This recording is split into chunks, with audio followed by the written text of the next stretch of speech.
Yoga Sutras de Patanjali. Segundo libro, Sutra número 4 y 5. Veremos dos seguidos ya que los dos tratan sobre avidya o la ignorancia. Yoga Sutra número 4. Avidya o ignorancia es la causa de las aflicciones, de las 5 aflicciones. Ya sean estas latentes, débiles, reprimidas o expandidas. En cualquier caso, como digo, la ignorancia es la causa de todas las aflicciones, el mayor de los males, ya sea en un estado latente, intenso, escondido, dormido o potencial.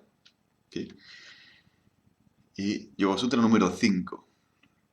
La ignorancia es confundir lo perecedero con lo imperecedero, lo real con lo no real, el ser con el no ser.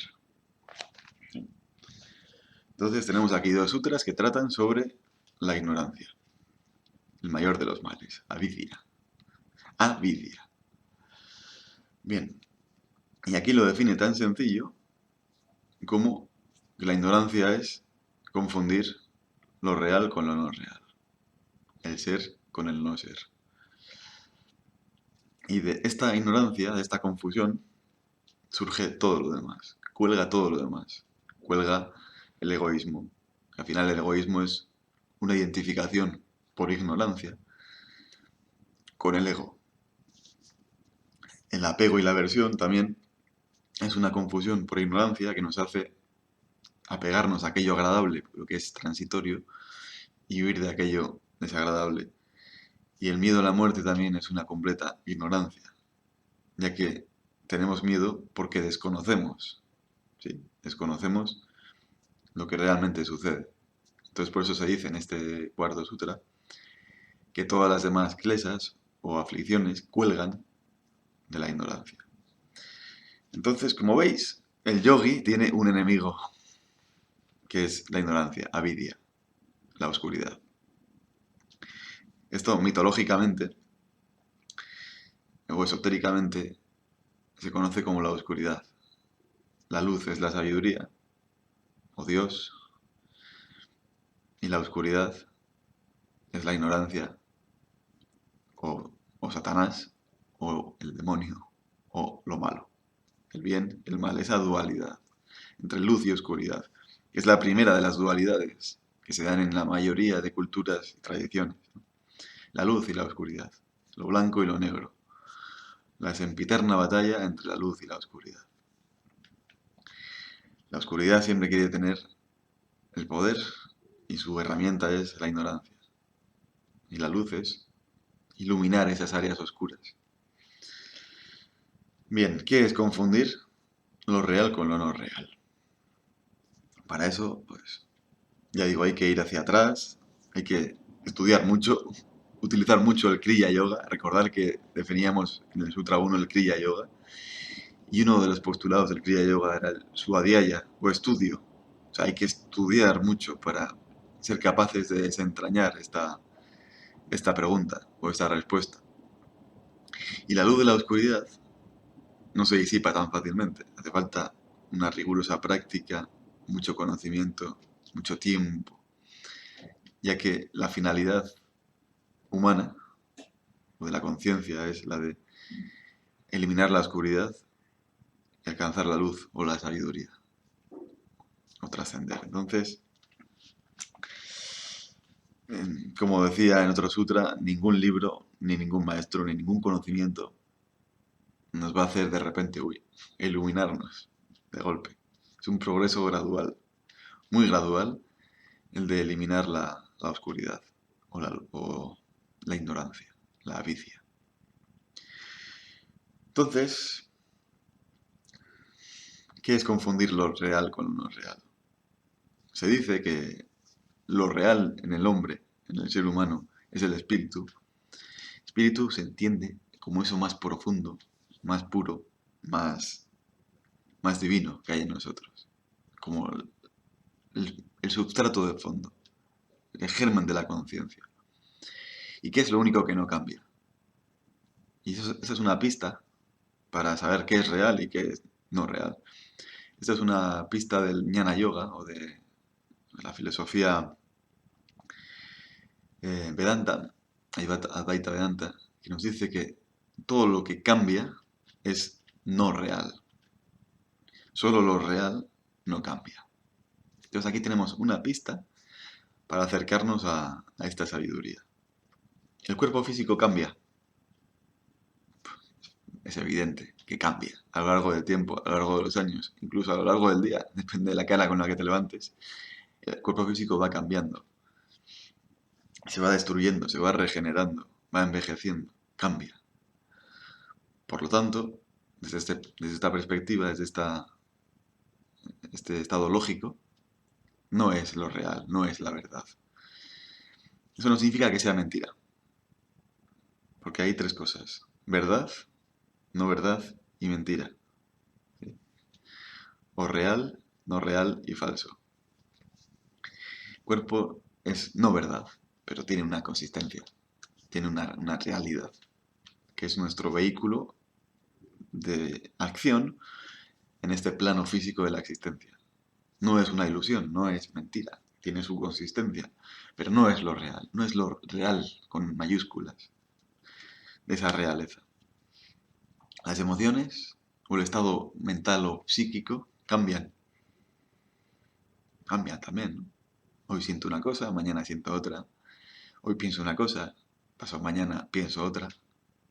Nuestras emociones, nuestros deseos, nuestras pasiones, nuestra sensibilidad, nuestra forma de pensar, nuestros ideales, nuestros pensamientos, nuestros recuerdos, van cambiando, ¿sí? Por lo tanto, no es lo real, ya que cambia.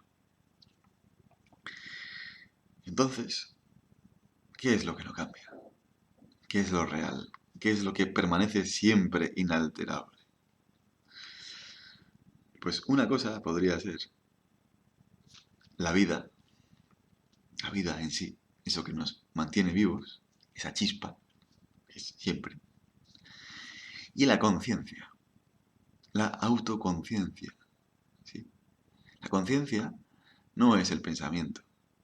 La conciencia de yo, porque yo soy yo siempre, a pesar de que el cuerpo cambie, de que las emociones, de que los pensamientos, de que las circunstancias de vida cambien, yo sigo siendo yo. Y mi conciencia de yo sigue siendo yo. ¿Sí? Eso no cambia. Es algo libre de pensamientos, libre de emociones, libre de cuerpo físico, que considero como yo.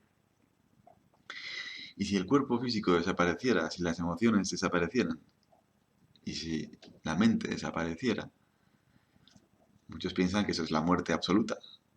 Pero lo que quedaría ahí sería esa sustancia, ese substrato, ese yo, esa conciencia, que no cambia, unida a la vida, que no cambia. Entonces se dice que la vida y la conciencia están unidas, son inseparables la una de la otra, son eternas e inmutables, reales. Son pistas, ¿eh? Pistas.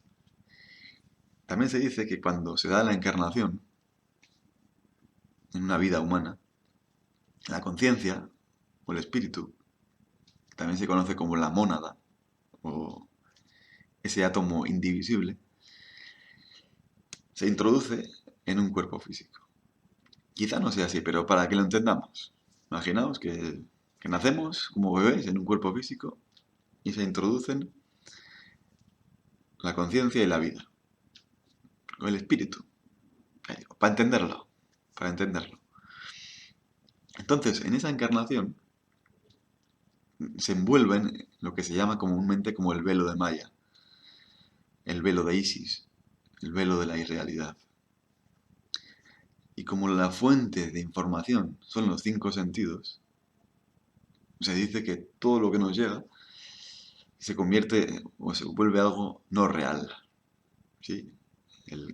La conciencia pierde la perspectiva de su verdadera naturaleza, se envuelve en esas capas de ignorancia, esas capas de Maya, esas capas de percepción de la no realidad a través de los cinco sentidos,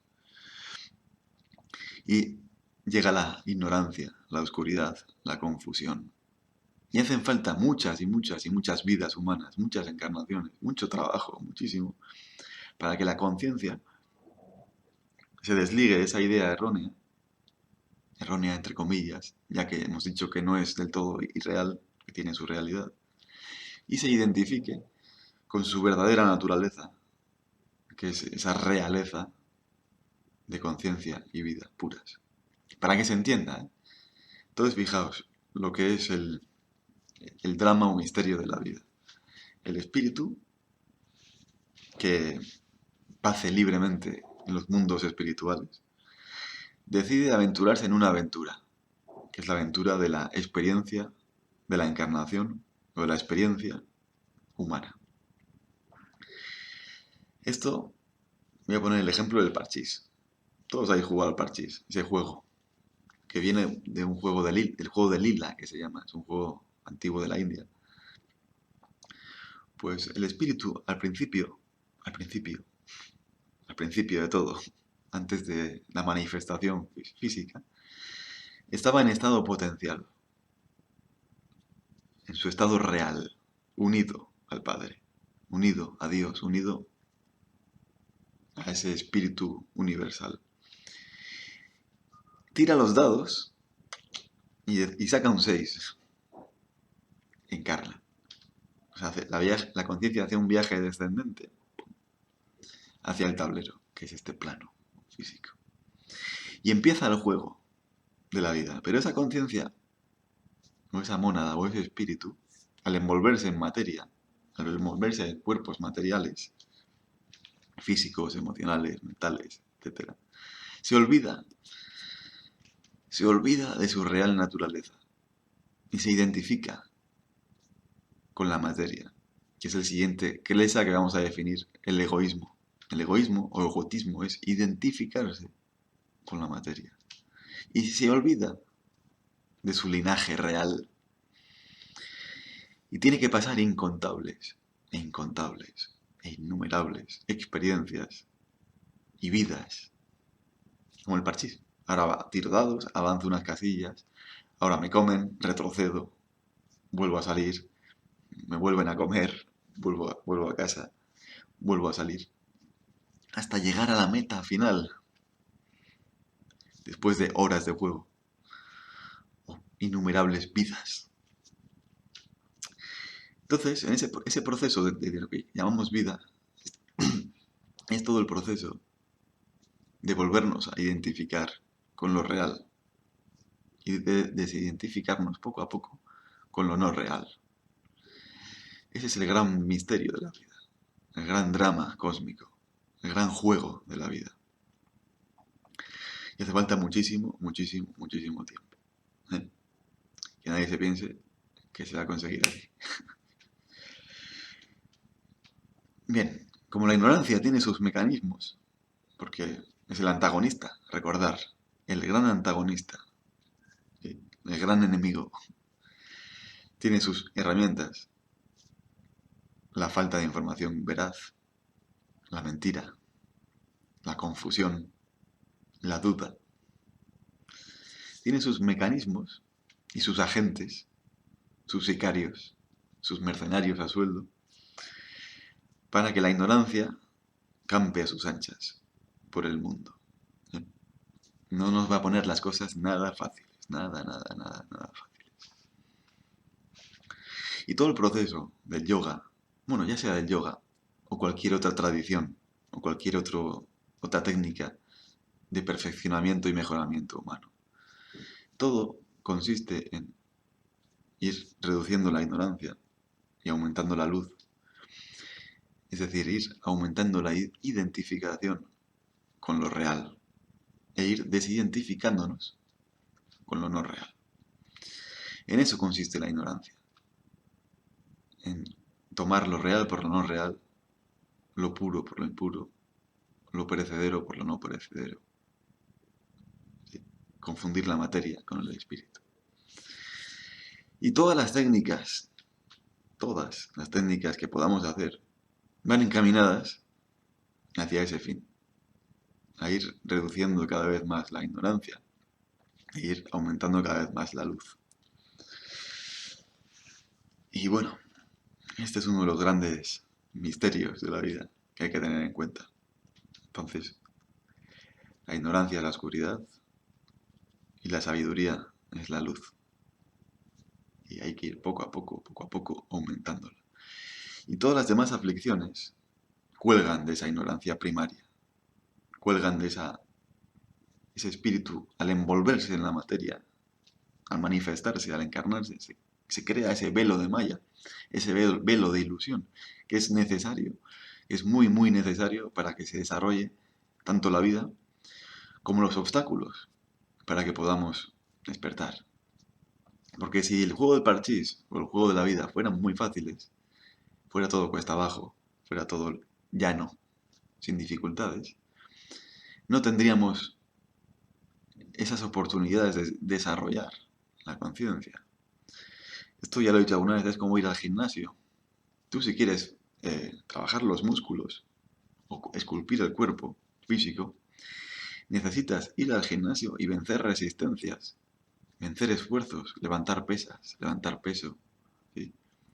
Porque si no levantáramos peso, si no habría hierro, si no habría dificultades o resistencias que vencer, no desarrollaríamos músculo. Con la vida sucede exactamente lo mismo. Todos los obstáculos, todas las dificultades están por eso, para darnos la oportunidad de poder desarrollarnos esas cualidades espirituales. Entonces, nuestro trabajo principal de todas las técnicas, aparte de para alcanzar el samadhi o ese estado de superconsciencia, que está muy relacionado porque eso nos da sabiduría. Cada vez que alcanzamos un samadhi o un estado elevado de conciencia, eso aumenta nuestra sabiduría, aumenta nuestra luz y a la vez disminuye la avidya, la ignorancia. Y como todos los demás klesas o sufrimientos cuelgan de esa ignorancia, pues a la vez reducimos el sufrimiento en general y alcanzamos un estado más pleno y más feliz. Veis que todo tiene una coherencia, que todo cuelga del mismo punto. Entonces, fijaos la importancia de definir estos sutras.